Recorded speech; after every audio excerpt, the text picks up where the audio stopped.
Ya, kita masih nantikan bagaimana keputusan dari PDI Perjuangan ya. Nah, kita bergerak ke informasi lainnya. Ini mantan Kasum TNI, Letjen Purnawirawan Suryo Prabowo sempat mengalami kejadian yang tidak mengenakan di Bandara Changi pada hari kemerdekaan lalu, 17 Agustus. Ia sempat dinyatakan oleh pemerintah Singapura bahwa Letjen Purnawirawan Suryo Prabowo ini masuk ke dalam daftar hitam. Dan apa reaksi dari Panglima TNI kita? Kita dengarkan.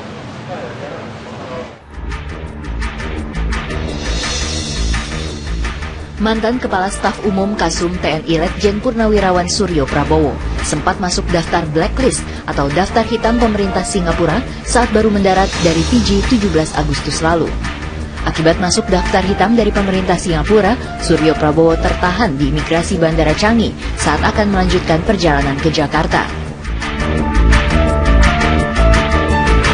Namun pemerintah Singapura tak menjelaskan secara rinci alasan Suryo Prabowo masuk dalam daftar hitam.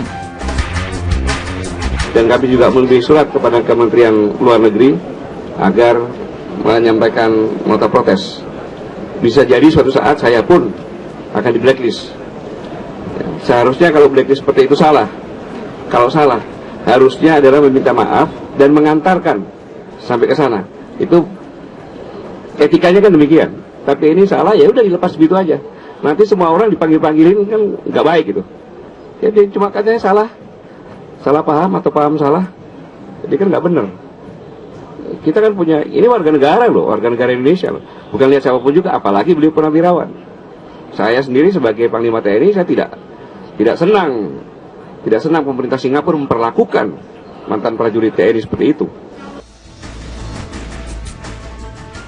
Insiden tidak menyenangkan yang diterima Suryo Prabowo ditumpahkan di akun media sosial Facebook miliknya. Suryo Prabowo menceritakan sempat diinterogasi lebih kurang 1 jam dan ditanya mengenai hubungannya dengan seseorang yang bernama Indra M. Setelah menjalani interogasi, Suryo Prabowo akhirnya dilepaskan tanpa ada permintaan maaf dari pemerintah Singapura.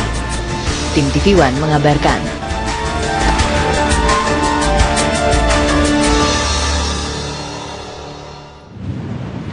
Baik, sesaat lagi kita akan memberikan informasi juga WNI kita yang disandera oleh Abu Sayyaf sejak Juni lalu yang bernama Muhammad Sofyan, yaitu awak atau ABK dari Tugboat Charles, berhasil melarikan diri meskipun kita belum tahu bagaimana kondisinya saat ini. Sesaat lagi tetap di Apa Kabar Indonesia Malam.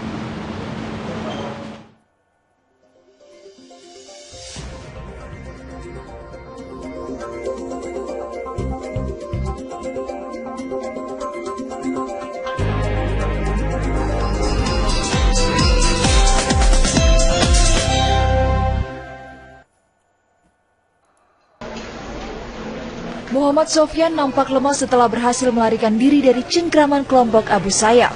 Sofyan kemudian dibawa ke kantor polisi di Pulau Jolo setelah diselamatkan nelayan di sana.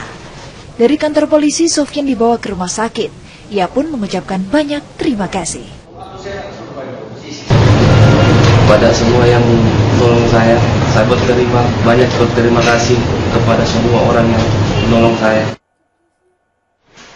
Menurut polisi Filipina, satu lagi warga negara Indonesia yang berhasil kabur dari Abu Sayyaf kini masih dicari.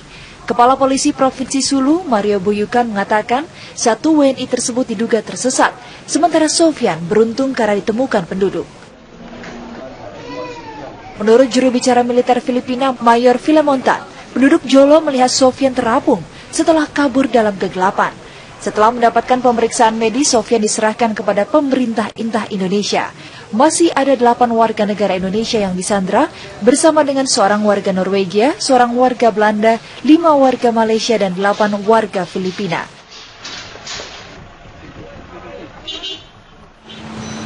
Ya, kita bersyukur sekali Muhammad Sofyan, satu anak buah kapal dari Tugboat Charles, bisa selamat. Itu juga karena terapung dan warga melihat dan menyelamatkan. Kita langsung ke Randy Wicaksana yang ada di Manila, Filipina. Randy, bagaimana kondisi dari Muhammad Sofyan saat ini dan bagaimana satu WNI dalam kematian Aibda Wayan Sudarsa yang diduga dibunuh oleh 3 wisatawan Australia di Pantai Kuta. Dalam olah TKP-nya polisi menemukan bercak darah. Kita lihat seperti apa.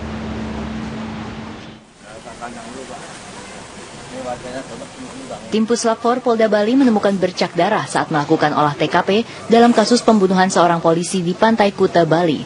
Bercak darah yang diyakini berasal dari tubuh korban ditemukan di handuk sebuah hotel. Diduga handuk itu dibawa oleh pelaku pembunuhan. Berdasarkan hasil penyelidikan, handuk itu digunakan oleh seorang wisatawan asing. Penemuan bercak ini menjadi petunjuk baru untuk mengungkap kasus pembunuhan yang menggemparkan kawasan Kuta. Namun polisi tidak bisa memintai keterangan dari wisatawan asing tersebut karena sudah keluar dari hotel. Polisi menyatakan temuan itu akan mempermudah polisi dalam mengungkap kasus tersebut. Ya, artinya pengembangan itu boleh-boleh saja. Di mana dia kembangkan, ditemukan, artinya menjadi lagi petunjuk untuk melakukan pengembangan lebih lanjut lagi. Lapor dari ya, lapor. Tentunya kadang ada bercak darah, yang punya polisi atau lapor kan. Yang lebih Sumber di kepolisian mengatakan pelaku pembunuhan diduga berjumlah 3 orang. Mereka adalah wisatawan asal Australia. Jenazah Aibda Wayan Sudarsa saat ini dalam proses autopsi di Rumah Sakit Sanglah, Denpasar. Sementara itu pihak keluarga enggan berkomentar mengenai kematian Aibda Wayan Sudarsa. Mereka berharap pelaku pembunuhan segera ditangkap dan dihukum.